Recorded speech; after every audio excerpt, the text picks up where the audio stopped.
ಹಾಗಾಗಿ ಅವನು ಇಲ್ಲಿಂದ ಓಡಾಟಾಗಿದ್ದಾನೆ. ಅವನು ತುಂಬಾ ಜನ ಫ್ರಾಡ್ ಮಾಡಿದ್ದಾನೆ ಅಂತ ನಮಗೆ ಸುದ್ದಿ ಬಂತು. ಆ ಸುದ್ದಿ ಪ್ರಕಾರ ನಾನು ಈ ವಾರ 68ನೇ ಸಂಚಿಕೆಯಲ್ಲಿ ಸಚಿನ್ ನಾಯಕ್ ಎಂಬ 1000 ಕೋಟಿಯ ವಂಚಕ ಅಂತ ಸುದ್ದಿ ಮಾಡಿದ್ದೀನಿ. ಸುದ್ದಿ ಪತ್ರಿಕೆಯಾಗಿದೆ. ಸೊ ಇದ್ರ ಬಗ್ಗೆ ಸಚಿನ್ ನಾಯಕ್ ಏನಾದರೂ ಡೌಟ್ಸ್ ಇದ್ರೆ ದಯವಿಟ್ಟು ಅವರು ಕೋರ್ಟಲ್ಲಿ ಹೋಗ್ಲಿ, ನನ್ನ ವಿರುದ್ಧ ಮಾನನಷ್ಟ ಮೊಕದ್ದಮೆ ಹಾಕ್ಲಿ. ನಾನು ಕೋರ್ಟಲ್ಲಿ ಅದನ್ನ ಫೇಸ್ ಮಾಡ್ಲಿಕ್ಕೆ ನಾನು ತಯಾರಾಗಿದ್ದೀನಿ. ಎರಡನೇದು, ನಾನು ತಲೆ ತಪ್ಪಿಸ್ಕೊಂಡು ಓಡೋಗಿದ್ದೀನಿ. CCP ಕೇಸ್ ಆಗಿದೆ. ಅವ್ರ ವಿರುದ್ಧ ಬ್ಲಾಕ್ ಮೇಲ್ ಮಾಡಿದ್ದಾರೆ ಯಾರಿಗೂ ಅಂತ ಹೇಳಿದ್ದಾರೆ.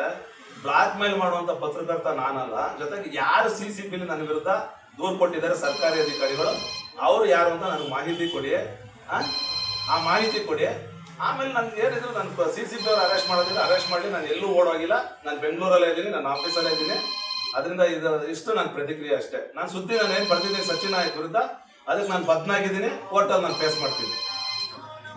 ಓಕೆ ಸರ್, ನೀವು ಹೇಳ್ತಾ ಇದ್ದೀರಿ 1000 ಕೋಟಿ ವಂಚನೆ ಅಂತ.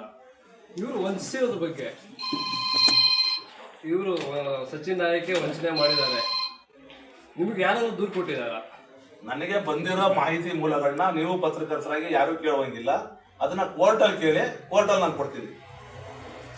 ಓಕೆ, ಆಯ್ತು. ಸಚಿನ್ ನಾಯಕ್ ಅವ್ರ ಬಗ್ಗೆ ಬರೆದಿದ್ದೀರಿ. ಓಕೆ, ನಮ್ಮ ಚಾನೆಲ್ನ CEO ಮತ್ತೆ ಲಕ್ಷ್ಮೀ ಪ್ರಸಾದ್ ಅಂತ ಒಬ್ಬ ಎಡಿಟರ್, ಈಗ ಅವ್ರ ಬಗ್ಗೆ ಬರೆಯಂತ ಇದರಲ್ಲಿ ಏನಿದೆ ಅಂತ ಚಾನಲ್ ನಲ್ಲಿ ಏನೇನು ನಡೀತಾ ಇದೆ, ಹೇಗಿದೆ, ಚಾನಲ್ ಹಿಂದೆ ಹೇಗಿತ್ತು ಅನ್ನೋದು ಬರ್ಬೇಕಾದ್ರೆ ಬಂದೇ ಬರ್ತದೆ. ಪ್ರಸ್ತಾಪ ಆಗ್ಲೇ ಆಯ್ತದೆ.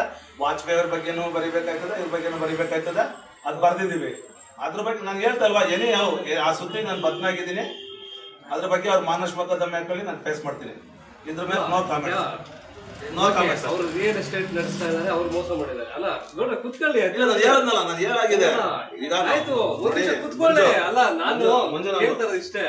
ನಾನು ಹೇಳಾಗಿದೆ. ನಾನು ನೀವು ಪ್ರತಿಕ್ರಿಯೆ ಕೇಳಿದ್ರೆ ಕೊಟ್ಟಿದ್ದೀನಿ. ಆಯ್ತು, ಅವ್ರ ಹೆಂಡತಿ ಬಗ್ಗೆ ಮಾತಾಡಿದ್ರು.